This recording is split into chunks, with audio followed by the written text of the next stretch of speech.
MAKAUT second year third semester exam का सबसे important subject DSA के बारे में।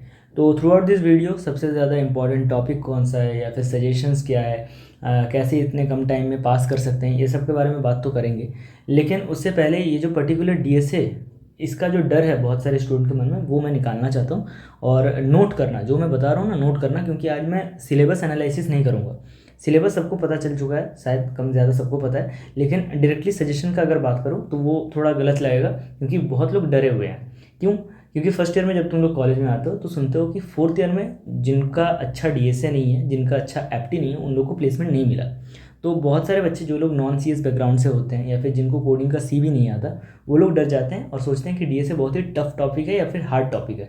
और बहुत लोगों को तो ये भी समझ में नहीं आता क्योंकि ये ऑर्गेनाइज्ड किस तरीके से है, पहले कौन सा चीज़ करना चाहिए, वो लोग डायरेक्टली एल्गोरिदम में जंप कर जाते हैं। ओके, तो ये जो भी चीज़ है इसके रिगार्डिंग थोड़ा बातचीत करेंगे और तुम लोग को इतना श्योरिटी देते हैं कि ये वीडियो देखने के बाद तुम लोग को ये क्लियर हो जाएगा कि हाँ, प्रोसेस क्या है, डीएसए को कंप्लीट करने का प्रोसेस क्या है। ओके, तो देखो, जैसे सबको पता है कि तुम लोग का सेकंड सेमेस्टर में एक सब्जेक्ट था प्रोग्रामिंग फॉर प्रॉब्लम सॉल्विंग। वहाँ पे तुम लोगों को सी सिखाया गया था। ओके, और सी के ऊपर बेस करके ही तुम लोग अपना डीएसए कंप्लीट करो, कोई दिक्कत नहीं होने वाला। ओके, तो जो भी तुम लोगों ने एल्गोरिदम का पार्ट यहाँ पे देखोगे ना कि एल्गोरिदम लिखना होता है, तो एल्गोरिदम के जगह अगर तुम लोग सी का कोडिंग भी लिख के आ जाओगे तो फुल मार्क्स मिलेगा। पहली बात तो ये कि कोई सोच रहा है कि मुझे एल्गोरिदम स्टेप बाय स्टेप लिखना नहीं आता तो मैं क्या करूँ, वहाँ पे तुम लोग सी का कोडिंग लिख के आ जाओ। बट हाँ, लिखना इस तरीके से कि कोई गलती ना हो जाए, मतलब ऐसा नहीं कि इलॉजिकल कोडिंग लिख के आ गए। ठीक है, लॉजिकल कोडिंग अगर लिख के आ जाओगे तो फुल मार्क्स मिल जाएगा, कोई टेंशन लेने वाला बात नहीं है। अब जो सिलेबस है उस पर मैं नहीं जा रहा हूँ आज, क्योंकि डीएसए का जो एक बेसिक स्ट्रक्चर है वो समझा देता हूँ। सबसे पहले तुम लोग एरे का कंसेप्ट क्लियर करो। ओके, उसके बाद लिंक लिस्ट पे जंप करो सीधा। लिंक लिस्ट पे वहाँ पे डबल लिंक लिस्ट वगैरह वो सब मिल जाएगा, उसका कंसेप्ट क्लियर करो। जो तुम लोग अगर सिलेबस में देखोगे ना तो सिलेबस में भी मेंशन किया हुआ रहता है, तो वो डबल लिंक लिस्ट अगर देख लिया, वहाँ से जो भी क्वेश्चन वगैरह बनता है वो सब देख लो। ये बेसिक चीज़ है एकदम। ओके, उसके बाद चल जाओ स्टैक एंड क्यू। अब जैसे तुम लोग स्टैक एंड क्यू पे जाओगे, वहीं पे तुम लोग का FIFO, first in first out, last in last out, ये सब का कंसेप्ट भी क्लियर हो जाएगा वहीं पे। ओके, अब वहाँ से डायरेक्टली तुम लोग जंप कर सकते हो सर्चिंग एल्गोरिदम में। अब सर्चिंग एल्गोरिदम में तुम लोग को लीनियर सर्च दिखेगा, बाइनरी सर्च दिखेगा। उसका अगर एल्गोरिदम तुमको लिख के प्रैक्टिस करके याद हो जाता है तो बहुत सही बात है, अदरवाइज तुम लोग उसका कोडिंग भी रेफर कर सकते हो। लिख के आ जाना, फुल मार्क्स मिलेगा, अभी भी बता रहा हूँ।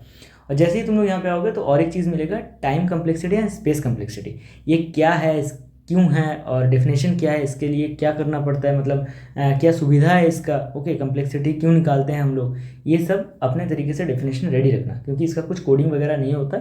अब इसका जो वैल्यूज़ वगैरह है फॉर सॉर्टिंग, ठीक है, अब सॉर्टिंग क्या है, सॉर्टिंग का भी एल्गोरिदम वगैरह होता है। वहाँ पे बहुत सारे ऐसे सॉर्टिंग एल्गोरिदम तुम लोग का है सिलेबस में। क्या कर सकते हैं, selection sort, bubble sort, merge sort, heap sort, quick sort, insertion sort. अब ये जितना भी सॉर्टिंग एल्गोरिदम है, इसका टाइम कॉम्प्लेक्सिटी और जो है स्पेस कॉम्प्लेक्सिटी, इससे तुम लोग को हर साल 1-2 नंबर का क्वेश्चन देखने को मिल जाता है शॉर्ट क्वेश्चन में। ओके, और ये जितना भी तुम लोग का सॉर्टिंग एल्गोरिदम का क्वेश्चन है ना, इसमें से कोई 1 या 2 आने वाला है। इतना समझ लो कि अगर मर्ज सॉर्ट आया और क्विक सॉर्ट आ गया, ठीक है, या फिर कभी कभार 3 भी दे देता है, लेकिन हाँ, करना तुम लोग को सभी कर पड़ेगा क्योंकि सभी इंपॉर्टेंट है। हिप शॉट अगर कोई छोड़ के आ गया और बाई चांस वो आ गया ना एग्जाम पे, तो तुम लोग फंस जाओगे। ये जितना भी एल्गोरिदम का पार्ट है, मतलब सिलेक्शन शॉर्ट का जो एल्गोरिदम है, वो अगर याद नहीं होता तो सिंपल कोड लिखो, कोड को याद करो या फिर कोड को लॉजिकली समझने का कोशिश करो और उसको वहाँ पे लिख के आओ। ओके, और यहीं से एक बहुत ज़्यादा इंपॉर्टेंट रूल का वो आता है कि डिवाइड एंड कॉन्कर रूल। ये क्यों है, क्या है, वो चीज़ अपने तरीके से देख लेना। इसका एग्जाम्पल बहुत ही तगड़ा वाला एग्जाम्पल है, 2 एल्गोरिदम का, 2 सॉर्टिंग एल्गोरिदम का। वो क्यों ज़्यादा बेहतर है, किस लिए है, time complexity and space complexity का वो पूरा पार्ट आता है, उसको ठीक से मतलब लिख के एक्सप्लेन करके आना, ये वाला पार्ट अच्छे से करके आना, ठीक है। एंड लास्टली ट्री और ग्राफ। अब देखो, ट्री और ग्राफ बहुत ही इजी सब्जेक्ट है, मतलब सॉरी इजी चैप्टर है, ठीक है। अभी ट्री और ग्राफ का क्या सीन है, इसमें कुछ एल्गोरिदम या फिर ऐसा कोडिंग लिख के आना ज़रूरी नहीं है, मतलब ज़रूरी तो क्या है ही नहीं इसमें, ठीक है। सिंपल क्या है, ड्रॉ करना है और वहाँ से तुम लोग को काउंट करके पास, मतलब एक बेसिक जो क्या बोलते हैं उसको, 7, 8, 9 का मैथ्स होता है ना, उससे भी ईजी है, ठीक है। तो ट्री और ग्राफ से तुम लोग को 8 से 9 नंबर का क्वेश्चन देखने को मिल जाता है। हर बार मैंने देखा हुआ है कि डीएसए से ट्री और ग्राफ में 10 नंबर का चलो क्वेश्चन मान लेते हैं आ गया, और उसको बना के आना है। अब इसमें देखो एवीएल ट्री, ये सब का देखो मैं लास्ट में लेके जाता हूँ। यहाँ पे देखो एवीएल ट्री हो गया, ठीक है, और उसके साथ साथ तुम्हारा बाइनरी ट्री हो गया, इसका डेफिनेशन भी आ सकता है। मान लो कि 1 नंबर वाला जो शॉर्ट क्वेश्चन है वहाँ पे तुम्हारा डेफिनेशन आ गया। तो ये सबको अच्छे से करके जाओ। ग्राफ में भी मैं सेम ही बात बोलूँगा, वहाँ पे पाथ फाइंड करने को दिया जाता है। ओके, और ऐसे ही सिंपल क्वेश्चंस आता है। तो ट्री और ग्राफ को इस तरीके से प्रिपेयर करो। एक प्लेलिस्ट देख लो, यूट्यूब में बहुत सारा ट्री और ग्राफ के रिगार्डिंग प्लेलिस्ट अवेलेबल है। कोई एक प्लेलिस्ट पकड़ो और उसको इस तरीके से प्रिपेयर करो कि तुम्हारा अगला 3 सेमेस्टर काम में आ जाए, क्योंकि ट्री और ग्राफ तुम लोग का मैथ्स में भी रहने वाला है, डीएसए में भी है, और एक साइड कोई सब्जेक्ट है उसमें भी ट्री और ग्राफ का कंसेप्ट लगने वाला है। तो इस तरीके से प्रिपेयर करो कि तीनों का सेमेस्टर में चल जाए। और बहुत ही इजी टॉपिक है, तो इसमें जो भी नंबर का क्वेश्चन आएगा तुम लोग इजीली उसको मतलब ग्रांटेड ले सकते हो कि वो नंबर मुझे लाना ही लाना है। ओके, तो डीएससी इतना ही ईजी है। मैं सिलेबस पे आज नहीं जा रहा हूँ, सिर्फ जो जो टॉपिक मैंने बता दिया है इसको अच्छे से क्लियर कर लो।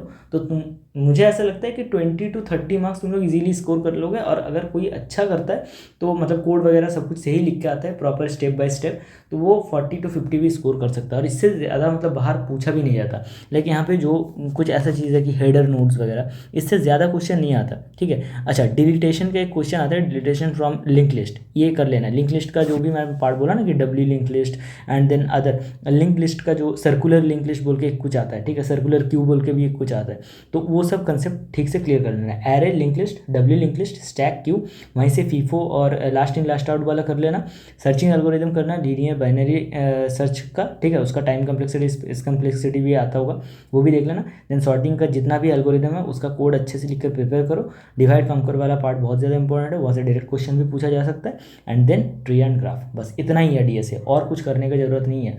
थर्ड सेमेस्टर के लिए दिस इज़ एनफ। ओके, आगे मिलता है नेक्स्ट वीडियो में। नेक्स्ट कोई सब्जेक्ट का मैं चैप्टर एनालिसिस एंड सजेशन वगैरह बना दूंगा, तो वीडियो को लाइक करो और चैनल को भी सब्सक्राइब कर लो। मिलता है नेक्स्ट वीडियो में।